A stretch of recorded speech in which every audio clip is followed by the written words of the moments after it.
Welcome to my YouTube channel Techzine. इस video में हम देखेंगे कि किस तरीके से हम अपने कोड को गिटहब पर पुश कर सकते हैं। लास्ट वीडियो में हमने देखा था कि गिट और गिटहब क्या है, किस तरीके से हम इसकी इंस्टॉलेशन कर सकते हैं, सेटअप कर सकते हैं, गिट को अपने गिटहब अकाउंट से किस तरीके से कमांड्स के थ्रू लिंक करवा सकते हैं। इन सारी चीज़ों को हमने पिछली वीडियो में कवर कर लिया था। अगर आप लोगों ने अभी तक पिछली वीडियो नहीं देखी है तो काइंडली पिछली वीडियो को जरूर देख लेना।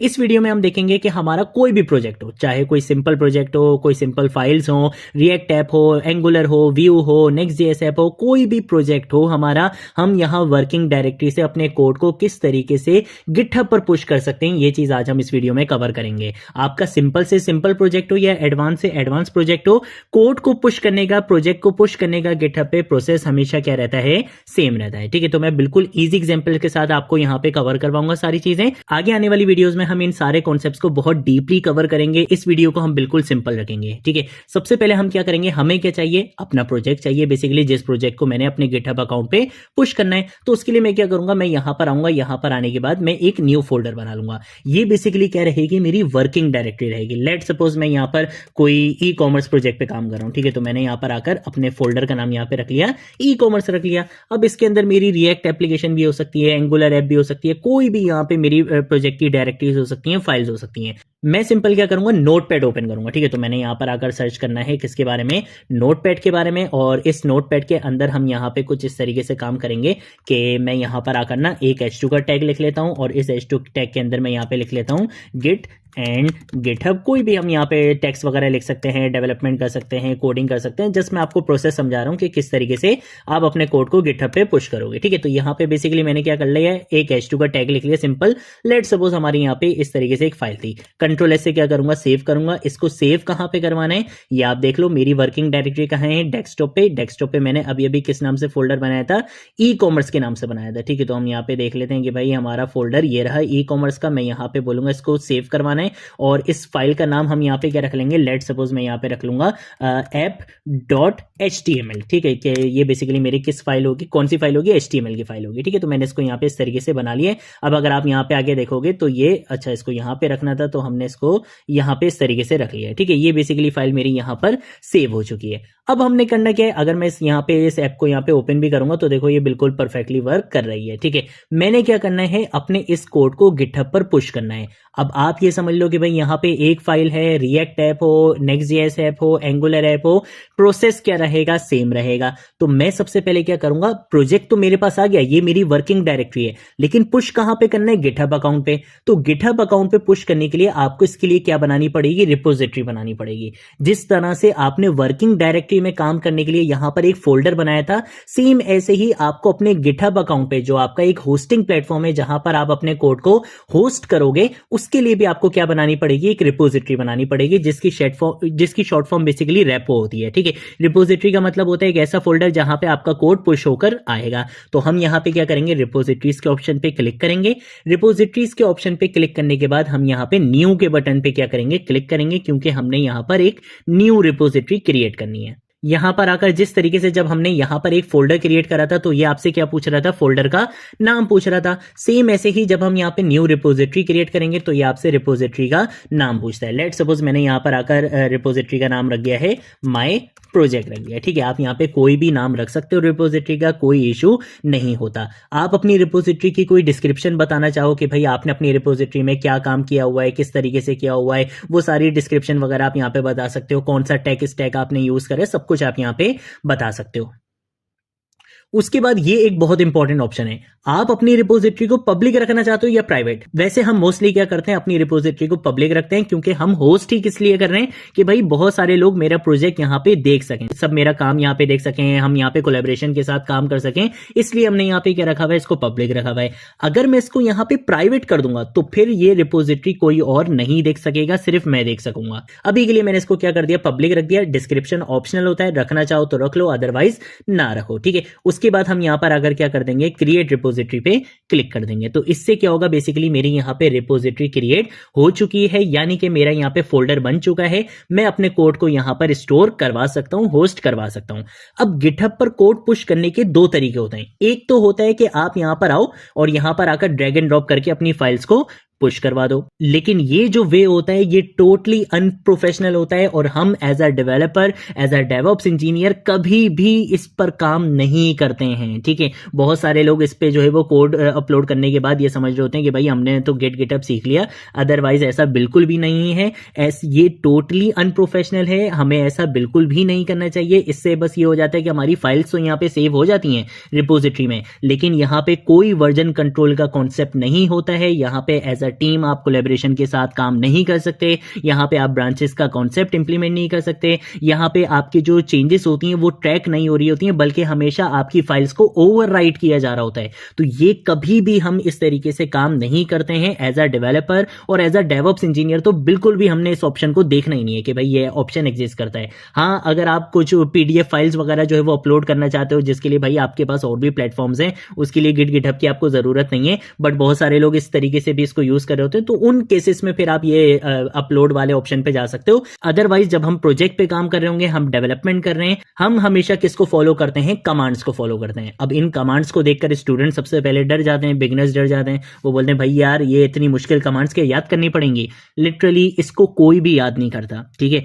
आप एक ही दिन में जब 5-6 बार रिपोजिटरी बनाकर यहां से कमांड्स पढ़कर खुद एक बार टाइप कर लोगे, 2 बार टाइप कर लोगे, 3 बार टाइप कर लोगे, आप देखना आपको ये सारी कमांड्स खुद याद हो जाएंगी। जैसे मुझे याद हुई है, जैसे बाकी लोगों को याद होती हैं, आपको भी याद हो जाएंगे। ठीक है, यहाँ पे इन्होंने पूरा प्रोसेस बताया हुआ है। इस एक एक कमांड को हम अच्छे से समझ के अभी यहाँ पे यूज करेंगे और आप देखना कि मैं किस तरीके से आपको पुश करना सिखाऊंगा। ठीक है, हम क्या करेंगे, हम आ जाएंगे यहाँ पे वर्किंग डायरेक्टरी में। यहाँ पर आने के बाद हम किसको ओपन करेंगे? गिट बैश को ओपन करेंगे। आगे आने वाली कुछ वीडियोस में मैं आपको VS कोड के टर्मिनल पे भी यूज करके दिखाऊंगा। सारी चीजें हम कवर करेंगे। ठीक है, इस कोर्स में हम सब कुछ कवर करेंगे, टेंशन बिल्कुल भी नहीं लेनी है।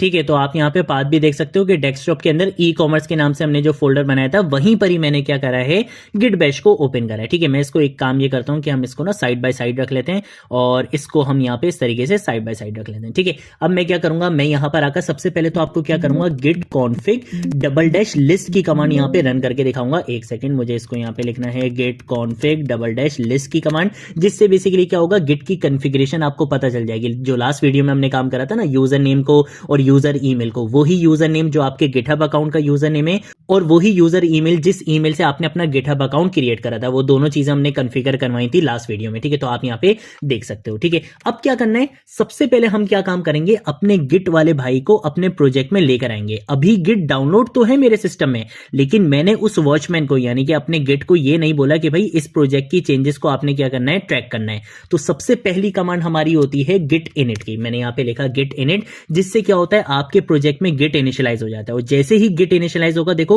.git की एक हिडन डायरेक्टरी यहां पर आ जाती है। ये डायरेक्टरी हिडन होती है, बहुत बार ऐसा होगा कि आपको फर्स्ट टाइम में ये नहीं दिखेगी। उसका रीजन ये है कि आप यहाँ पे व्यू के ऑप्शन पे जाना, व्यू के ऑप्शन पे जाके शो के ऑप्शन पे जाना, और यहाँ पे ये जो हिडन आइटम्स है ना, आपका ये चेक मार्क नहीं हुआ होगा।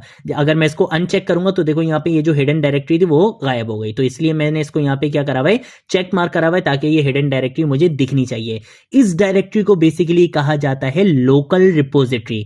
ये क्या होती है, लोकल रिपोजिटरी होती है। और जो गिटहब पर आपने बनाई है ये रिमोट रिपोजिटरी है। रिमोट रिपोजिटरी का मतलब मल्टीपल पीपल इसको एक्सेस कर सकते हैं। लोकल रिपोजिटरी का मतलब क्या है कि वो आपकी सिर्फ वर्किंग डायरेक्टरी में यानी कि आपके लोकल इन्वायरमेंट में है। ये सिर्फ आपके लिए यहां पे चेंजेस को ट्रैक करता है। तो सबसे पहली कमांड होती है हमारे पास गिट इनिट की। ये सारी कमांड्स यहां पर लिखी हुई हैं, बिल्कुल स्टेप बाय स्टेप लिखी हुई हैं, तो आप यहां से भी फॉलो कर सकते हो। मुझे याद है तो इसलिए मैं डायरेक्टली यहां पे काम करके दिखा रहा हूं। देन उसके बाद सेकंड कमांड हमारे पास होती है गिट ऐड की। इससे क्या होता है कि मैं बताता हूं कि भाई तुमने किन फाइल्स के ऊपर नजर रखनी है, या आप कह सकते हो कि मैं इसको ये बताता हूं कि तुमने किन फाइल्स की कोड की चेंजेस को ट्रैक करना है, उसकी एक हिस्ट्री मेंटेन करनी है, वो मैं इसको बताता हूं। मेरी फाइल किस नाम से है, app.html के नाम से, तो मैंने यहाँ पे app.html लिख दिया। लेकिन अभी तो यहाँ पे मेरे पास एक फाइल है। जब हम रिएक्ट, एंगुलर वगैरह में काम कर रहे होते हैं, व्यू, नेक्स्ट.js में काम कर रहे होते हैं, हमारे प्रोजेक्ट में तो बहुत सारी फाइल्स होती हैं। तो क्या मुझे बहुत सारी फाइल्स का नाम यहाँ पे आके लिखना पड़ेगा? नहीं, ऐसा नहीं होता। इसके लिए गिट ने आपके लिए एक शॉर्टकट रखा है कि भाई आप अगर अपने प्रोजेक्ट की सारी फाइल्स को बेसिकली ट्रैक करवाना चाहते हो तो आप सिंपल यहां पे आगे लिख सकते हो डॉट। डॉट का मतलब क्या है कि आपकी वर्किंग डायरेक्टरी के अंदर यानी कि आपके प्रोजेक्ट के अंदर जितनी भी फाइल्स होंगी, गिट क्या करेगा, सबकी चेंजेस को ट्रैक करेगा, जो कि हम मोस्ट ऑफ द केसेस में यही करते हैं। ठीक है, तो हम यहां पे क्या करेंगे, गिट एड डॉट करेंगे, जिससे क्या होगा, गिट क्या करेगा, इन सारी चेंजेस को ट्रैक करने लग जाएगा। ठीक है, तो हमने यहां पे गिट एड डॉट कर दिया है।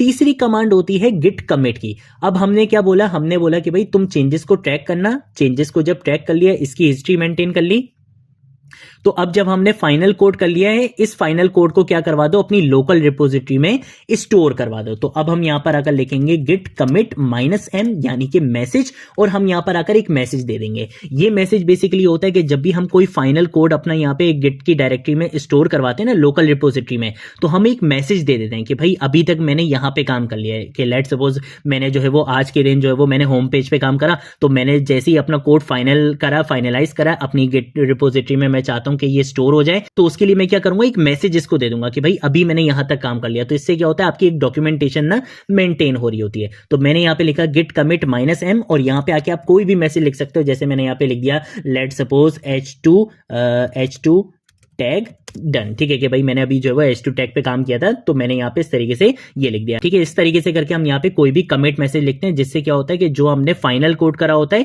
उसको एक मैसेज के साथ हमारी लोकल रिपोजिटरी में स्टोर करवा दिया जाता है। तो जैसे ही मैं ये करूंगा, हमारी लोकल रिपोजिटरी के अंदर कोड स्टोर हो चुका है। ठीक है, अब क्या करना है, मुझे अपने कोड को अपने गिटहब पर पुश करना है। ठीक है, तो उसके लिए हम यहां पर आकर एक और कमांड लिखते हैं, गिट ब्रांच -M और मेन। इससे क्या होता है, अगर आप यहां पर आकर देखो तो देखो गिट की ब्रांच का नाम यहां पे क्या आ रहा है, मास्टर आ रहा है, लेकिन अगर हम गिटहब पर आकर देखें तो इसकी ब्रांच का नाम क्या होता है, मेन होता है। ठीक है, तो हमें क्या करना पड़ेगा, इस कॉन्फ्लिक्ट से बचना पड़ेगा। हम यहां पे क्या करेंगे, गिट की ब्रांच का नाम भी क्या कर देंगे, मेन कर देंगे। तो उसके लिए ये वाली कमांड होती है गिट ब्रांच -m मेन, कि जो अभी एग्जिस्टिंग ब्रांच है, यहां पे एग्जिस्टिंग ब्रांच का क्या नाम है, मास्टर है। मैं बोलूंगा कि इस ब्रांच का नाम क्या कर दो, रीनेम कर दो, मास्टर से मेन कर दो। तो जैसे ही मैं यहां पे एंटर प्रेस करूंगा तो इसका जो ब्रांच का नाम था वो यहां पे क्या हो जाएगा, मेन हो जाएगा। अब ये ब्रांचेस क्या होती हैं, इसके बारे में हम आगे चल के डिटेल में बात करेंगे। ये बहुत इंपॉर्टेंट कॉन्सेप्ट होता है गिटहब का। ठीक है, तो अभी के लिए आपने सिंपल इतना समझ लिया कि भाई यहां पे ब्रांच का नाम क्या था,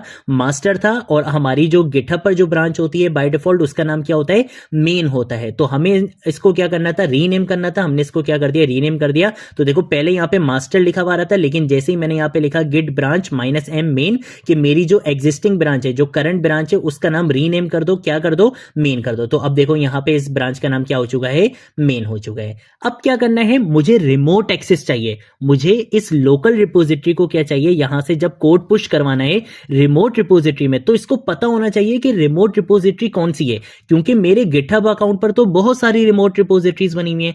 तो इसको कैसे पता चलेगा कि किस रिपोजिटरी में कोड को स्टोर करवाना है। तो हम उसके लिए क्या करते हैं, देखो इन्होंने कमांड बताई हुई है गिट रिमोट एड ओरिजिन, कि बेसिकली रिमोट रिपोजिटरी को क्या करो, ऐड करवा दो अपने गिटहब में, यानी कि लोकल रिपोजिटरी में। तो उसके लिए आप इस कमांड को भी पूरा कॉपी कर सकते हो, लेकिन मैं पूरी कमांड कॉपी नहीं करूंगा, मैं सिर्फ अपनी रिमोट रिपोजिटरी का यूआरएल यहां पे कॉपी करूंगा। कमांड मैं आपको खुद ही लिख के दिखाऊंगा। ठीक है, हम यहां पर आगे लिखेंगे गिट रिमोट ऐड ओरिजिन, के हमारे रिमोट को क्या करो, ओरिजिन में बेसिकली ऐड कर दो, और हमारी जो रिमोट रिपोजिटरी का जो यूआरएल है वो बेसिकली ये है। तो मैंने इसको यहां पे इस तरीके से पेस्ट कर दिया। राइट क्लिक करोगे, यहां पे आप इस तरीके से आके पेस्ट कर सकते हो, एंटर करोगे। तो अब गिट को ये भी पता चल गया कि भाई जब यहां से कोड पुश किया जाएगा तो अकाउंट तो इसको पहले से पता था, वो काम तो हमने पिछली वीडियो में कर लिया था, लेकिन उस अकाउंट के अंदर किस रिमोट रिपोजिटरी में जाएगा वो मैंने अब यहां पे बता दिया है। लास्ट स्टेप क्या है कि आप यहां पे आगे लिख दो गिट पुश -u ओरिजिन, और आपकी ब्रांच का क्या नाम है, आपकी ब्रांच का नाम है मेन। ठीक है, जो अभी हमने यहाँ पे बेसिकली रीनेम भी किया था, हमने यहाँ पे बता दिया git push -u origin main.